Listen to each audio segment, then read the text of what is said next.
Radio Lomé, il est 12h30 minutes.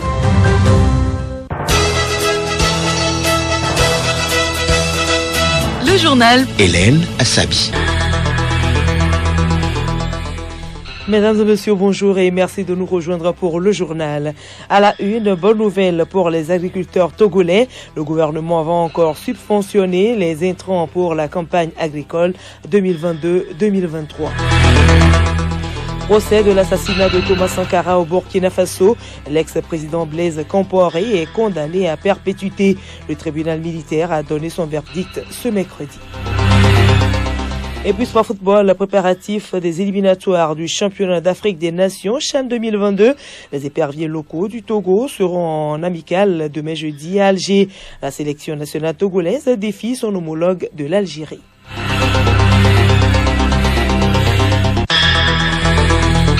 radiolomé.tg. Mesdames et messieurs, une fois encore, bonjour. Campagne agricole 2022-2023. Le gouvernement subventionnera de nouveau les intrants pour la prochaine saison. Une importante quantité a d'ailleurs été commandée par l'État afin de couvrir la totalité des besoins des producteurs. Solim Lemou.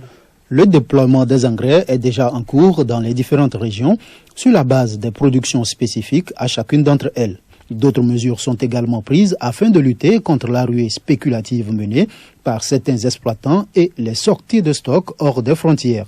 Dans ce sens, prévient le ministère de l'Agriculture, des contrôles stricts seront effectués aux frontières et beaucoup d'autres mesures draconiennes seront prises avec l'appui des forces de l'ordre et de sécurité.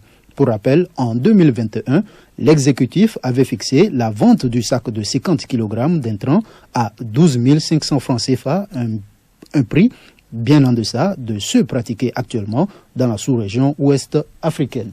Merci à vous, Solim Lemou. Un navire de pêche a échoué depuis hier sur la plage de Lomé. Une équipe composée de gendarmes, de marins et des dirigeants de la préfecture maritime a constaté cet incident. Nathalie Kwanege donne les causes de ce mauvais accostage. C'est un bateau chalutier numéro IMO 76-26-956 dénommé Trust 79, battant pavillon ghanéen. En attente sur la mer pour être réparé, il a été entraîné hors de la mer par les vagues d'eau. Neo Takonyandi, préfet maritime. C'est un bateau qui n'était pas trop en bon état. Il a quitté les eaux du Ghana pour venir être caréné dans un chantier à Lomé. C'est dans l'attente d'être caréné, c'est-à-dire de monter sur un chantier pour être réparé, que la mauvaise nouvelle est arrivée. Donc le bateau n'a pas tenu à la mer et rapidement il s'est vu projeter sur la plage. Le site connaît de plus en plus du monde et le préfet maritime invite les visiteurs à la prudence. Certaines dispositions sont en train d'être prises pour le retour à la normale. Retrouvons le préfet maritime. Dès qu'on a été mis au courant, on a rapidement mobilisé les moyens pour venir au secours de ce bateau. Rapidement, on a pu secourir tout l'équipage. Là, on ne déplore pas la perte en vies humaines. On a essayé de le tirer pour le remettre à l'eau et les bites, c'est-à-dire c'est un dispositif pour amarrer les haussières pour pouvoir le tirer. Ces dispositifs sont cassés. On est en train de refaire les bites pour voir si on peut encore le tirer. Le reste, c'est de savoir s'il peut polluer la plage. Donc on a pris les dispositions pour que tout ce qui est gasoil, les huiles, soient débarqués, pour que les plages ne soient pas polluées. Malgré qu'on mobilise tous les moyens et qu'il est dans cet état, sa gestion va prendre un peu du temps. Les 5 personnes à bord de ce navire ont pu être sauvées par les services de secours. C'est fini. Culture dans ce journal, bientôt le Festival international de théâtre et des arts plastiques FITAP à Lomé. Les couleurs de cette 11e édition ont été annoncées hier lors d'une conférence de presse. Les participants à ce rendez-vous seront formés lors de ce festival. Yakoubou Arabou et Yao Kamake. Ce festival se tiendra du 22 au 30 avril prochain. Cette messe culturelle biennale se veut un cadre de formation des acteurs culturels.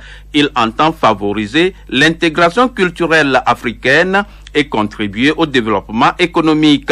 30 compagnies culturelles de 12 pays prendront part à ce rendez-vous. Au programme, des spectacles dans les écoles et espaces culturels, des expositions et des formations. Togbonou, Adjoavi, Constance, directrice du festival. Du 22 au 25, ce sont des formations en scénographie numérique à l'endroit des scénographes, des metteurs en scène et puis chorégraphes, et la critique d'art à l'endroit des journalistes. Nous avons 2 formations. À part les formations, nous avons les spectacles, nous avons le théâtre, de danse et de contes. Les spectacles auront lieu dans les espaces culturels, la prison et puis l'hôpital psychiatrique. Notre premier public, c'est les écoles. Les enfants d'école primaire jusqu'au lycée sont nos premiers publics. Donc la majorité de nos spectacles sont dans les écoles. Cette année, nous allons développer même au niveau des écoles, avant les spectacles, les thèmes sur l'importance de la culture dans le développement d'un pays. Placé sous le thème culture numérique et emploi, quelle industrie innovante pour l'Afrique, le FITAP, initié depuis 1999, lance cette année l'École supérieure des arts du spectacle, dont la rentrée est prévue pour octobre prochain. Le journal Hélène Assabi.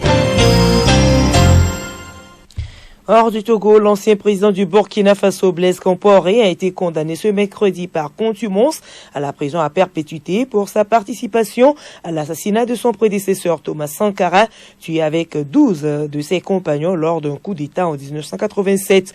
Le tribunal militaire de Ouagadougou a également condamné à la perpétuité le commandant de sa garde, Hyacinthe Kafando, et le général Gilbert Diendéré, un des chefs de l'armée lors du putsch de 1987. Blaise Compaoré en exil depuis 2014 en Côte d'Ivoire et Hyacinthe Kafando en fuite depuis 2016 était absent lors de ce procès qui avait débuté il y a 6 mois.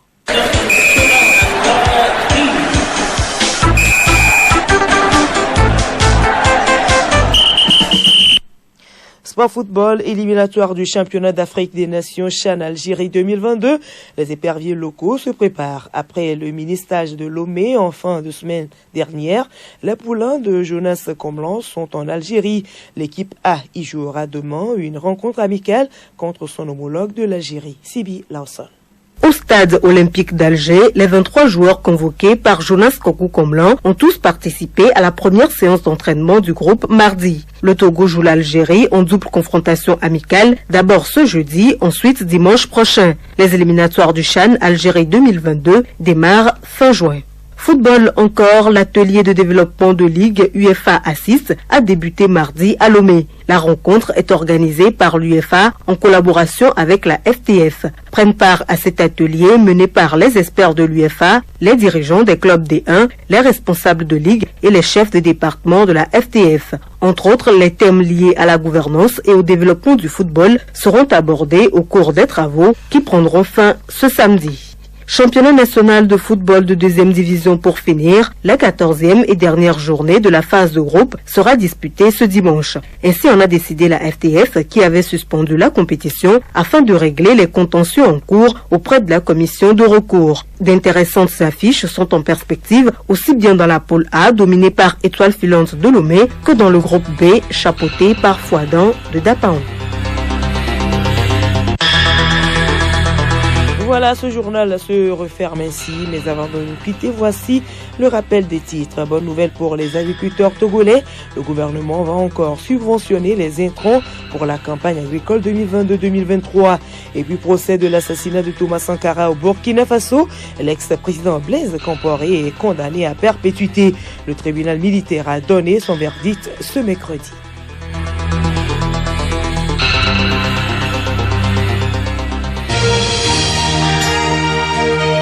Radio Lomé, boîte postale 434, email radiolomé@radiolomé.tg.